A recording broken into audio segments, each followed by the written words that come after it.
Citadel, Italy, to awaiting forces of Special Operations Forces that we brought those terrorists to justice. And that, ladies and gentlemen, is what I call swift justice. We need to bring Reagan-style leadership back to America.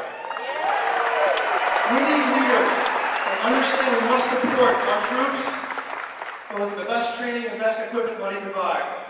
And that when we put our troops in harm's way, that we provide the full support of America.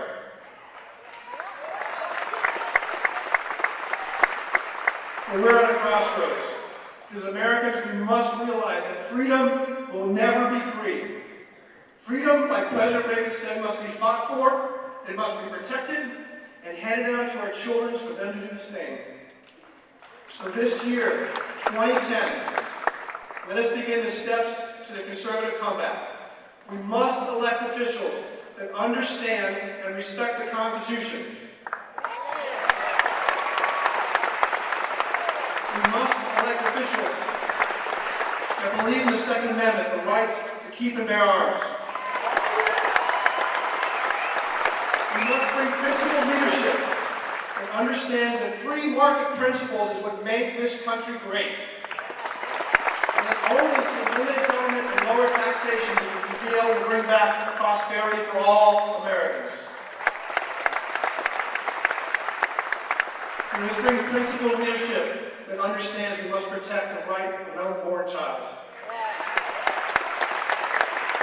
And we must bring principled leadership in Washington, D.C. that understands the core responsibility of the government is to provide for the common defense, and we must ensure a strong national defense for the future of America.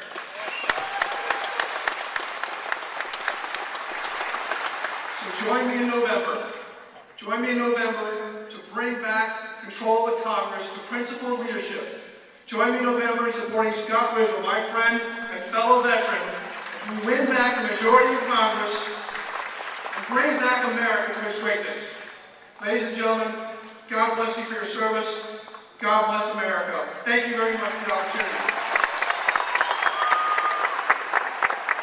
Now I want to introduce a special woman, my good friend, and she'll be talking about a very special man. So ladies and gentlemen, a round, warm welcome to Teri Ridgel.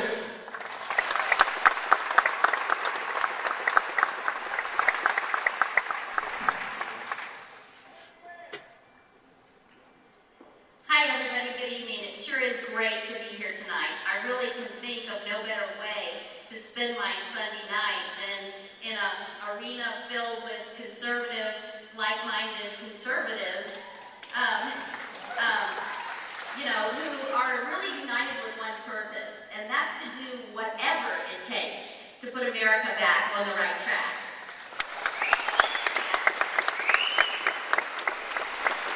Well, as Ben said, I'm Teri Ridgel, and my husband and I, Scott Ridgel, own Freedom Ford in Norfolk, Freedom Lincoln Mercury in Chesapeake, and Freedom Volvo in Virginia Beach. And Freedom is proud to be one of the sponsors tonight of this event.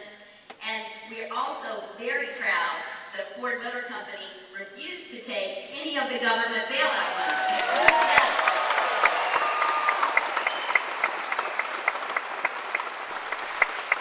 Now, I know we're all going to be inspired and motivated by this exceptional lineup of speakers here tonight. I know I'm looking forward to hearing each one. I want to thank you guys very much, and you guys enjoy the evening. Thank you.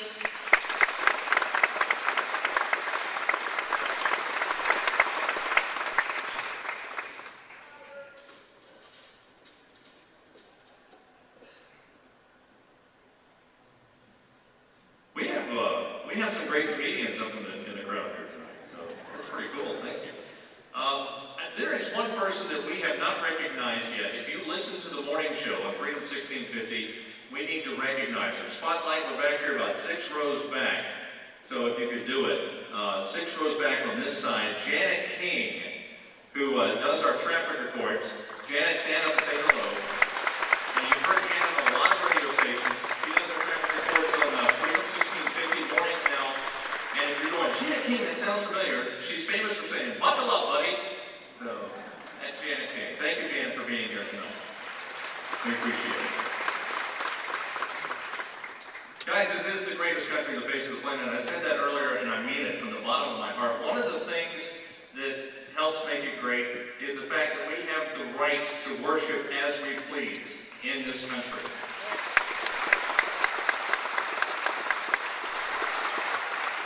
One of the things I do on the radio show is I tell people I'm a conservative and I'm a Christian. Now, I don't want you to necessarily agree with everything I say, but I think it's okay that we say that we're conservatives, and if we're a Christian, it's okay that we say we're a Christian.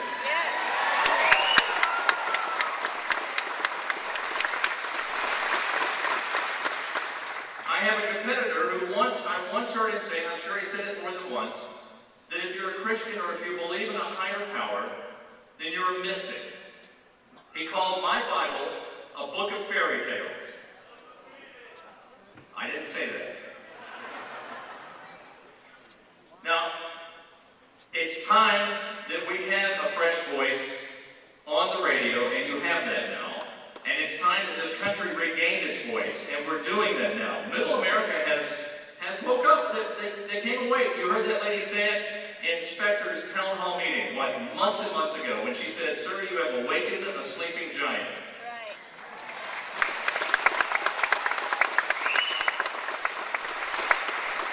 That's the good news. People are awake, they're engaged, and we're on the right path to get our country back on track. That's important. One of the people in our area who was a very sought-after, inspirational speaker, he knows about how to get this country back on the right track. He is a Tea Party favorite. He's going to be one of your favorites after you hear him tonight. He is the founder and president of STAND. You can check it out on standamerica.us.